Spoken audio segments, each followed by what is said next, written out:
Good evening to everyone. ఇవాళ నేను react form గురించి ఎక్స్ప్లెయిన్ చేయబోతున్నాను. ఈ రియాక్ట్ ఫామ్ లో మనకు వచ్చేటువంటి కాన్సెప్ట్స్ ఏంటంటే కంట్రోల్డ్ అండ్ అన్కంట్రోల్డ్ కాంపోనెంట్స్ గురించి నేను మీకు చెప్తున్నాను. Okay, so first of all ఒక ఫామ్ అంటే ఏంటి, రియాక్ట్ లేదా రియాక్ట్ ఫామ్ అంటే ఏంటి? యాక్చువల్గా ఫామ్ మనం ఎందుకు యూజ్ చేస్తాము? To collect the input from the user we will take the help of the form అనమాట. ఓకేనా? సో ఆ ఫామ్ అనేది మనకి plain JavaScript code use చేసి డిజైన్ చేసామనుకో, సో ఎవ్రీ హెచ్డిఎంఎల్ ట్యాగ్ ని మనం ఏం చేయాలంటే ప్లెయిన్ జావా స్క్రిప్ట్ లోకి మనం document dot get element by ఐడినో ట్యాగో లేకపోతే క్లాస్ ద్వారా గెట్ చేసుకునేసి, సో దానికి మనం ఫంక్షనాలిటీ ఇవ్వాలన్నమాట. సో ఇక్కడ ఏమవుతుందంటే ప్లెయిన్ జావా స్క్రిప్ట్ తో ఒక ఫామ్ ని డిజైన్ చేయడం కంటే కూడా మనకి ఏమవుతుందంటే మనము నార్మల్ గా ప్లెయిన్ జావా స్క్రిప్ట్ తో డెవలప్ చేయడం కంటే కూడా రియాక్ట్ ఫామ్ తో డిజైన్ చేసామనుకోండి మనకి ఈజీ అవుతుంది అనమాట ఫామ్ డిజైనింగ్ అనేది. So front and UI part ఏంటంటే ఫామ్ డిజైనింగ్ చాలా ఈజీ అవుతుంది అనమాట. సో మనం ఇక్కడ కూడా మనం అక్కడ ఎలా అయితే మనము ఇన్పుట్ ఎలిమెంట్స్ ని హెచ్టిఎంఎల్ ఎలిమెంట్స్ ని యూజ్ చేస్తామో ఫామ్ డిజైన్ కి, ఇక్కడ కూడా రియాక్ట్ ఫామ్ డిజైన్ చేయడానికి హెచ్టిఎంఎల్ ఎలిమెంట్స్ అయినటువంటి input, test area, select, button ఇవే యూజ్ చేస్తాం అనమాట. ఇవి యూజ్ చేస్తే మనం ఏం చేస్తామంటే ఫామ్ ని డిజైన్ చేస్తాము. ఓకే, సో ఇక్కడ మనము ఒక ఫామ్ ని హ్యాండిల్ చేయడము అంటే ఏంటంటే, ఒక ఫామ్ ని హ్యాండిల్ చేయడం అంటే ఆ ఫామ్ లో డేటా ఎంటర్ చేయడము, అది ఇన్పుట్ బాక్స్ అవ్వచ్చు, రేడియో బటన్ అవ్వచ్చు, చెక్ బాక్స్ అవ్వచ్చు, ఏదైనా అవ్వచ్చు. సో ఆ ఫామ్ లో కంటెంట్ మనం ఆ ఫామ్ కి మనం కంటెంట్ ఇవ్వడం, యూజర్ ఇన్పుట్ ఇవ్వడం, అండ్ దెన్ ఆ ఫామ్ ని సర్వర్ కి సెండ్ చేయడం, ఎవ్రీథింగ్ అనమాట. ఇది మొత్తము హ్యాండిల్ మనం ఎలా చేస్తామంటే 2 ways లో చేస్తాం. ఒకటి వచ్చేసి కంట్రోల్డ్ కాంపోనెంట్ యూజ్ చేసి హ్యాండిల్ చేస్తాం. సెకండ్ వన్ వచ్చేసి అన్కంట్రోల్డ్ కాంపోనెంట్ యూజ్ చేసి హ్యాండిల్ చేస్తాం. మరి కంట్రోల్డ్ కాంపోనెంట్ అంటే ఏంటంటే, సో ఈ కంట్రోల్డ్ కాంపోనెంట్ ఫామ్ ఎలా మనకి ఇక్కడ కంట్రోల్ అవుతుందంటే రియాక్ట్ స్టేట్ ద్వారా కంట్రోల్ అవుతుంది. మరి రియాక్ట్ స్టేట్ అంటే ఏంటి అంటే కనుక నేను మీకు కోడ్లో ఎక్స్ప్లెయిన్ చేస్తాను. ఓకే, ఈ కంట్రోల్డ్ కాంపోనెంట్ లో మనం యూజ్ స్టేట్ అనేటువంటి హుక్ ని యూజ్ చేస్తాం.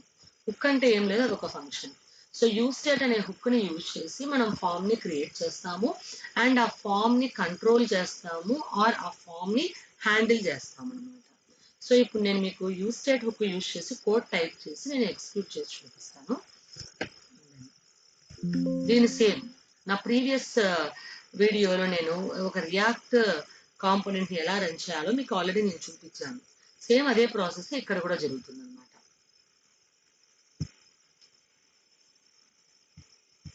సో కొత్త ఫోల్డర్ తీసుకుంటున్నాను, ఫైల్, ఓపెన్ న్యూ ఫోల్డర్. దీని ఫోల్డర్ నేమ్ వచ్చేసి కంట్రోల్డ్ అని తీసుకుంటున్నాను. ఓకే, సో ఈ కంట్రోల్డ్ ఆల్రెడీ కంట్రోల్డ్ ఇస్తే ఓకే, ఆల్రెడీ కంట్రోల్డ్ అనే కాంపోనెంట్ ఉంది. సేమ్ ఇదే కోడే అండి, ఆల్రెడీ నేను ఎగ్జిక్యూట్ చేసి రన్ చేసి చూపించాను. సో మీకు ఇదే కోడే ఎక్స్ప్లెయిన్ చేస్తాను, ఒకసారి చూడండి. ఇదే కోడే అండి. సో ఇది ఏం కోడ్ అంటే ఇది యూజ్ స్టేట్ హుక్ యూజ్ చేసి రియాక్ట్ ఫామ్ ని ఎలా క్రియేట్ చేస్తామనే కోడ్ ఇది. Okay, so first of all ఇక్కడ సేమ్ అండి ఇక్కడ ఒక ఫోల్డర్ ని క్రియేట్ చేస్తాం కంట్రోల్డ్ అనే నేమ్ తో. సో టెర్మినల్లోకి వెళ్తాము, టెర్మినల్లోకి వెళ్ళేసి న్యూ టెర్మినల్ అంటే, సో ఇక్కడ మీకు కంట్రోల్డ్ అనే ఫోల్డర్ తో మీకు పాత్ క్రియేట్ అవుతుంది. ఇక్కడ మీరు npx క్రియేట్ రియాక్ట్ యాప్ అనేసి, సో మీరు మై యాప్ సంథింగ్ ఏదో ఒకటి మీరు ఫోల్డర్ క్రియేట్ చేసుకుంటే ఇలా క్రియేట్ అవుతుంది. మీకు మై యాప్లు అన్ని ఫైల్స్, జావా స్క్రిప్ట్ ఫైల్స్ అన్ని వచ్చేస్తాయి. సో ఇందులో యాప్ డాట్ జేఎస్లో ఏం చేస్తున్నాను అంటే, నేను రాసుకున్నటువంటి యూజ్ స్టేట్ హుక్ ఏదైతే ఉందో దాన్ని నేను కాపీ చేశాను. నాకు ఆల్రెడీ రియాక్ట్ యాప్ నేను క్రియేట్ చేసేసి ఇన్స్టాల్ చేశాను కాబట్టి సో నేను మళ్ళీ ఇన్స్టాల్ చేయట్లేదు. ఈ కోడ్ ఏదైతే కాపీ చేశానో యాప్ డాట్ జేఎస్లో ఆ కోడ్ని నేను మీకు ఏదైతే నేను రాశానో ఆ కోడ్ని నేను మీకు ఇప్పుడు ఎక్స్ప్లెయిన్ చేయబోతున్నాను. ఓకే, సో ఇక్కడ ఏంటంటే రియాక్ట్ అనే import use state from react అన్నాం అంటే రియాక్ట్ అనేటువంటి జావా స్క్రిప్ట్ లైబ్రరీ నుంచి యూజ్ స్టేట్ హుక్ని మనం ఇంపోర్ట్ చేస్తున్నాం. ఓకే, అండ్ దెన్ ఇక్కడ నేను ఒక ఫంక్షన్ రాశాను, ఇది user defined function, that is controlled form. అదే కాదు మీ ఇష్టం ఏ నేమ్ అయినా పెట్టుకోవచ్చు ఇక్కడ మనం. అండ్ దెన్ దీంట్లో వచ్చేసి యూజ్ స్టేట్ అనే హుక్ ని డిఫైన్ చేశాను. సో యూజ్ స్టేట్ అనే హుక్ ఆల్వేస్ రిటర్న్స్ అండ్ అరే అనమాట. సో ఇది మీకు ఇది కనిపిస్తోంది కదా, ఇది ఏంటంటే అరే అనమాట. ఈ అరేలో 2 వాల్యూస్ ఉంటాయి. వన్ వచ్చేసి దీన్ని ఏమంటామంటే స్టేట్ వేరియబుల్ అని అంటాం. సో దీన్ని ఏమంటామంటే మనము స్టేట్ ఫంక్షన్ అని అంటాం అనమాట. సో మనము ఇక్కడ ఫర్ ఎగ్జాంపుల్ నువ్వు టెక్స్ట్ బాక్స్ తీసుకున్నావు అనుకో, టెక్స్ట్ బాక్స్ లో ఏదైతే నువ్వు నేమ్ ఎంటర్ చేస్తావో అది స్టేట్ వేరియబుల్ లోనే స్టోర్ అవుతుంది. అండ్ దెన్ టెక్స్ట్ బాక్స్ లో నువ్వు నేమ్ మారుస్తూ ఉంటావు. సో నేమ్ అనేది అప్డేట్ అవుతూ ఉంటుంది. ఎలా అవుతుంది అంటే కనుక సెట్ నేమ్ అనే ఫంక్షన్ ద్వారా అవుతుంది. సో ఇది ఒక వేరియబుల్ అంటే స్టోరేజ్ ఏరియా, ఇది ఒక ఫంక్షన్. దేనికి యూజ్ చేస్తామంటే ఈ నేమ్ మీద అప్డేషన్ పర్ఫామ్ చేయడానికి యూజ్ చేస్తాం.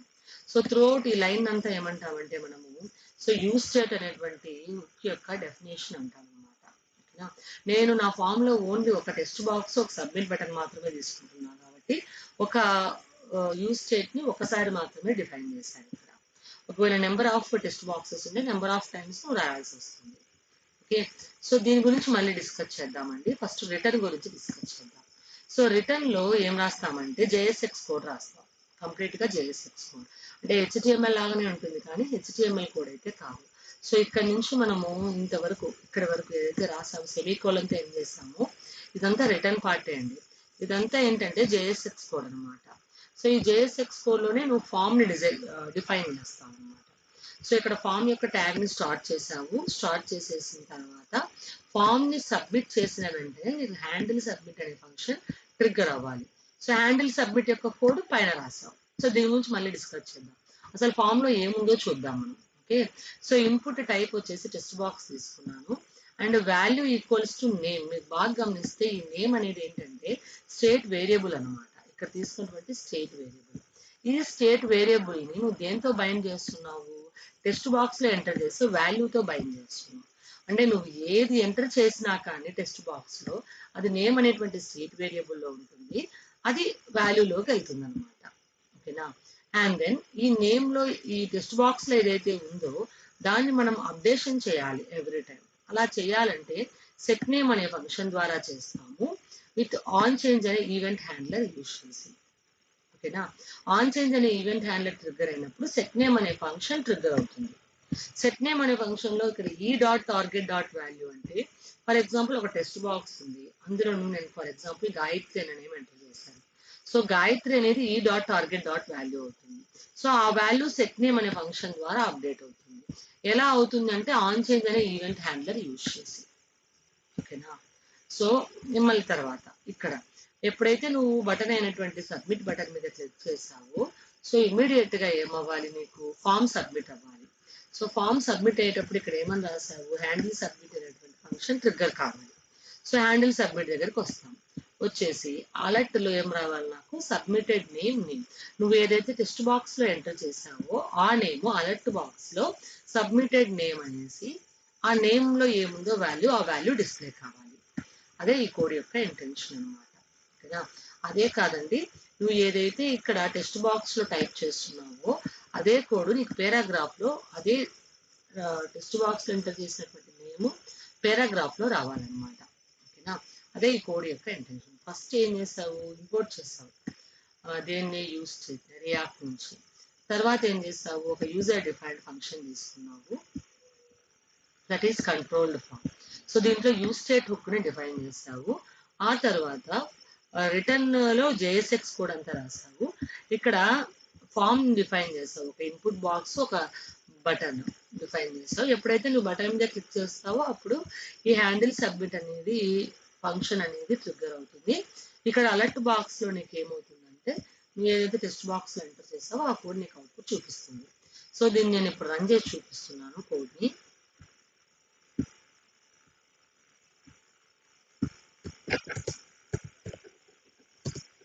సిడి మయాప్ అనేటువంటి, ఎందుకంటే మయాప్ లోనే ఏదో ఎస్ఆర్స్ ఉంది.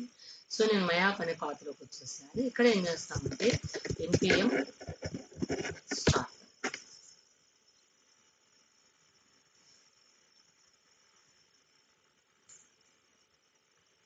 సో నీకు బ్రౌజర్ లో నేను తీసుకున్నటువంటి టెక్స్ట్ బాక్స్ సబ్మిట్ కనిపించింది. సో నేను ఇక్కడ for example Gayatri name enter చేశాను అనుకోండి. సో ఇక్కడ పారాగ్రాఫ్ లో గాయత్రి కనిపిస్తా ఉంది. నువ్వు ఏదైతే టెక్స్ట్ బాక్స్ ఎంటర్ చేస్తావో అది ఇక్కడ పారాగ్రాఫ్లో నీకు అవుట్పుట్గా కనిపిస్తుంది.